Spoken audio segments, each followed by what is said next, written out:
ওই জায়গা পর্যন্ত পৌঁছাতে পারছি না আমরা জানি না। কারণ আমাদের ভাইরা সেটা রাস্তায় দাঁড়িয়ে তারা নামাজ পড়ে ফেলছেন, আল্লাহর কাছে শিক্ষা দিয়ে ফেলছেন, হাত ধরে দোয়া করে ফেলছেন, কান্নাকাটি করছেন। আমরা এই দিনগুলো আমরা ভুলতে পারবো। একজন কবি তো এই কথাটা লিখছেন যে তোমরা হয়তো যাইবা ভুলে খুনি হাসিনার ইতিহাস, সেই মায়ের আক্রমণে যে সুস্থে পোলার লাশ। আমরা শুধু ওই মায়ের কাতারে যাইতে পারবো না, এটা সত্য। যার এই ছোট বাচ্চাটা মারা গেল, 12, 13, 14, 15 বছরের যে ছেলেটা মারা গেল, যে বন্ধুর হাতে তার আর এক বন্ধুর মাথার মগজ এসে তার হাতের মধ্যে লাগলো, তারা কিন্তু এটা ভুলে যেতে পারবে না।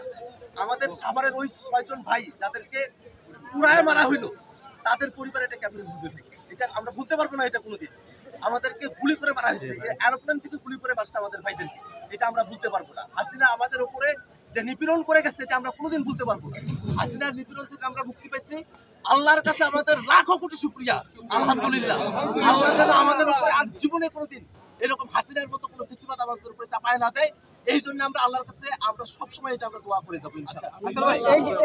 এই মাসে আপনি কারাগারে ছিলেন, আমরা যখন আপনাকে গ্রেপ্তার করে টেনে নিয়ে যাচ্ছিল আমরা সেখানে উপস্থিত ছিলাম।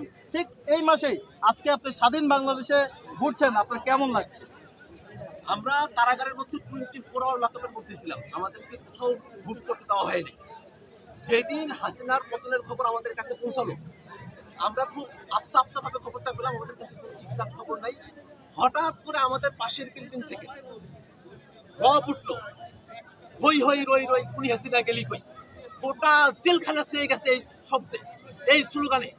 বন্দিরা সবাই তাদের হাতে যে থালা বাটি আছে সেগুলো বাজাচ্ছে ঢোল তবলার মতো করে, এবং গোটা জেলখানায় ভূমিকম্প নেমে গেছে। হই হই রই রই শেখ হাসিনা গেলি কই। এই আনন্দ আমি জেলখানায় যেটা পেয়েছি সেটা আবার এখানে পাওয়া সম্ভব না, কারণ আমরা বন্দী ছিলাম। আমরা জানতাম না যে আমরা কবে মুক্তি পাবো। আমাদের গোটা বাংলাদেশ মুক্তি পেয়েছে, আমরা মুক্তি পেয়েছি। আল্লাহর কাছে আমাদের লাখো কোটি শুকরিয়া। এর অতিরিক্ত কিছু বলার নাই। আমরা শুধু এতটুকুই চাই, বাংলাদেশটা দুর্নীতি মুক্ত থাকুক, বাংলাদেশটা ফেসিবাদ মুক্ত থাকুক, বাংলাদেশটা নানা ধরনের সহিংসতা, নানা ধরনের ষড়যন্ত্র মুক্ত থাকুক, বাংলাদেশের স্বাধীনতা সার্বভৌমত্ব তার উপরে যেন কোনো শক্তির নজর না পড়তে পারে। এই জন্য আমরা সজাগ দৃষ্টি রাখার জন্য আমরা সকলে বদ্ধপরিকর। আমরা এটাই চাই, বাংলাদেশটা যুগ যুগান্তরে টিকে থাকুক, শুধু বাংলাদেশের মানুষের জন্য না, গোটা দক্ষিণ এশিয়া এবং গোটা বিশ্বের বুকে আমরা যেন একটা অনন্য জাতিতে পরিণত হতে পারি, মানুষের কাছে যেন একটা উদাহরণ হতে পারি, যে উদাহরণ আমরা 24 অভ্যুত্থানের মধ্য দিয়ে হয়েছি, যেখানে আমাদের হাতে কোনো অস্ত্র ছিল না। আমাদের ভাইরা অস্ত্র ছাড়া খালি বুক নিয়ে তারা রাস্তায় এসে জীবন দিয়েছেন। জীবন দেওয়ার মধ্য দিয়ে যে বিজয় পাওয়া, সেটা যে গোটা পৃথিবীর বুকে একটা আলাদা উদাহরণ, যেখানে একজন পুলিশ বাহিনীর লোক এই কথা বলতে বাধ্য হয়েছে, একটারে মারি আর একটা চলে আসে,